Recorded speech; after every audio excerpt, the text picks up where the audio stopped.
2014 में शिशिल कोइराला जब नेपाल का वजीर आज़म बना तो पहले ही दिन अपने सरकारी दफ्तर पहुंचा। इंतहाई सस्ती कीमत के कपड़े पहन रखे थे उस दिन। लिबास की मजमूई कीमत 200 रुपये से भी कम थी। सर पर इंतहाई पुरानी टोपी और पैरों में खुरदरी सी चप्पल। वहां वेटर या नाइब कासिद के कपड़े भी शिशिल कोइराला से बेहतर थे। मुंतहिब वजीर आज़म को इनके दफ्तर ले जाया गया। दफ्तर के बाहर चप्पल उतारी और नंगे पांव चलता हुआ कुर्सी पर चौकड़ी मारकर बैठ गया। सेक्रेटरी और दीगर अमले के ओसान हता हो गए कि ये किस तरह मुल्क के लोगों से वोट की ताकत से वजीर आज़म बना है। कोइराला ने फाइलें मंगाई और बड़ी मेहनत से काम शुरू कर दिया। सेक्रेटरी 2 घंटे अपने कमरे में इंतजार करता रहा कि बॉस अब बुलाएगा या अब। उसने कई बार चपरासी से पूछा कि मुझे वजीर आज़म ने तो नहीं बुलाया। चपरासी शर्मिंदगी से जवाब देता कि नहीं, अभी तक उन्होंने किसी को भी नहीं बुलाया।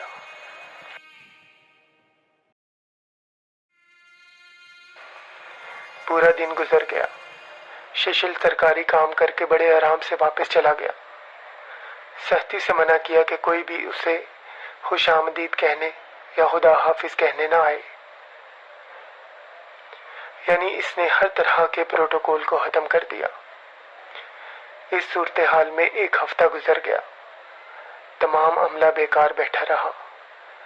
वजीर आज़म ठीक 8 बजे सुबह दफ्तर आता, रात गए तक काम करता, फिर बड़े आराम से घर चला जाता।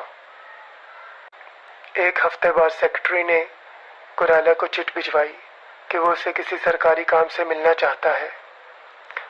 चिट भिजवाए हुए चंद मिनट ही हुए थे कि वजीर आज़म खुद उसके कमरे में आ गया और तहसीब से पूछा कि फरमाइए क्या काम है। सेक्रेटरी की तो जान ही निकल गई कि मुल्क का वजीर आज़म उसके दफ्तर में आकर काम पूछ रहा है। वो कुर्सी से खड़ा हो गया। लजाजत से कोइराला को कहा कि सर, कानून के मुताबिक बतौर वजीर आज़म आपने असासे डिक्लेयर करने हैं। वजीर आज़म ने सेक्रेटरी से फॉर्म लिया और खामोशी से अपने दफ्तर चला गया। शाम को फॉर्म वापस आया तो सेक्रेटरी ने पढ़ना शुरू कर दिया। असासों का कागज देखकर आंखें बाहर उबल पड़ी। उस पे दर्ज था कि मेरे पास कोई घर नहीं है, कोई गाड़ी भी नहीं, क्योंकि मैं बस में सफ़र करता हूँ। किसी किस्म की कोई जायदाद, प्लाट, जेवर, सोना, हीरे भी नहीं है। जहाँ तक ज़राई ज़मीन का ताल्लुक है, सारी ज़मीन हेरात कर चुका हूँ और इस वक्त मेरे पास 1 एकड़ ज़मीन भी नहीं। मेरा किसी किस्म का कोई बैंक अकाउंट भी नहीं। मेरे पास कोई रकम नहीं है। मेरे पास 3 मोबाइल फ़ोन है, जिनमें से 1 आईफोन है। उसके अलावा मेरे पास कुछ नहीं है। नेपाल जैसा मुल्क जहाँ सियासत और करप्शन बिल्कुल हमारी तरह लाज़िम व मलज़ूम है, वहाँ वज़ीर आज़म के डिक्लेरेशन फॉर्म में किसी किस्म के एहसासे ना होना अचंभे की बात थी। सेक्रेटरी सोच में पड़ गया कि शायद वज़ीर आज़म ने अपने एहसासे छुपाए हैं।